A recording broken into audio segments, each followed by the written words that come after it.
Nuovi percorsi terapeutici sono stati tracciati per le donne siciliane che si ammalano di tumore al seno e saranno potenziate le strutture che si occupano di diagnosi precoce e di monitoraggio di uno dei tumori con maggiore incidenza.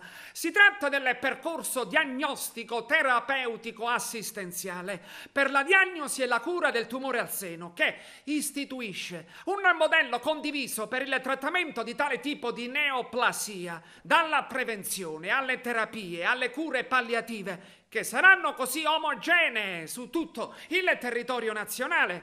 Ascoltiamo in proposito l'assessore regionale alla sanità Ruggero Razza e poi Francesca Catalano, direttrice dell'unità di senologia all'ospedale Cannizzaro a Catania.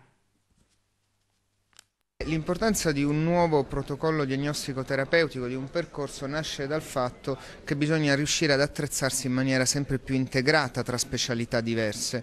Noi siamo abituati a vedere l'organizzazione della sanità in maniera statica ed invece la Regione da molto tempo sta lavorando alla creazione di percorsi diagnostico-terapeutici che possano essere uguali su tutto il territorio. È stato così con la cardio-oncologia, che ha fatto guadagnare all'assessorato un riferimento importante anche nella relazione sulla parifica della Corte dei Conti. Oggi ci si occupa di qualcosa di davvero importante, che è la realizzazione della rete che si occuperà di gestire le donne impegnate per il tumore alla mammella. Quindi io voglio davvero essere grato a tutta la commissione che ha consentito di determinare la rete delle breast unit siciliane, ci fa essere un punto davanti a tante altre regioni italiane e questo avviene in una giornata di particolare felicità, perché si è riusciti anche in questo caso a mantenere i tempi che ci eravamo dati. Dal momento dell'insediamento della commissione all'elaborazione del PDTA non sono nemmeno trascorsi 12 mesi. Sono numerosi gli interventi in natura oncologica che avvengono fuori regione,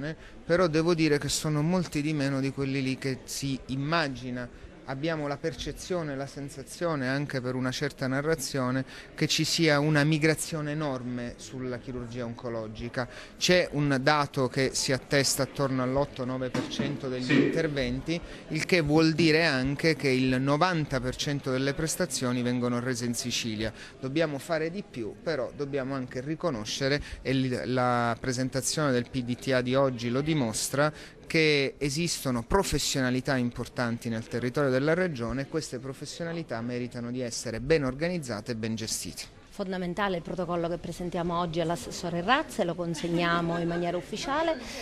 Questo significa che le donne che in Sicilia si ammalano di tumore alla mammella verranno seguite con lo stesso percorso diagnostico terapeutico che avrebbero anche se andassero in altre regioni, così come per esempio la Lombardia.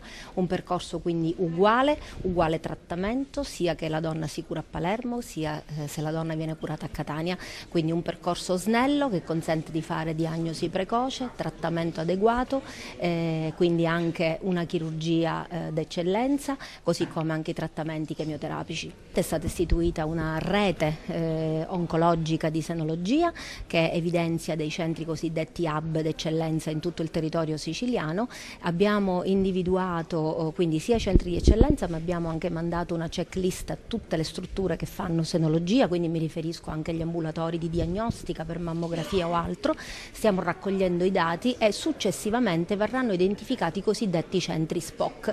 Quindi la donna clicca su internet, sa benissimo dove può curare la sua malattia, ripeto, con un percorso diagnostico terapeutico che è uguale in tutta Italia e anche oltre confini. Il protocollo deve essere adottato ovviamente dall'assessorato alla salute e poi verrà mandato a tutte le aziende sanitarie che devono recepirlo e farlo proprio.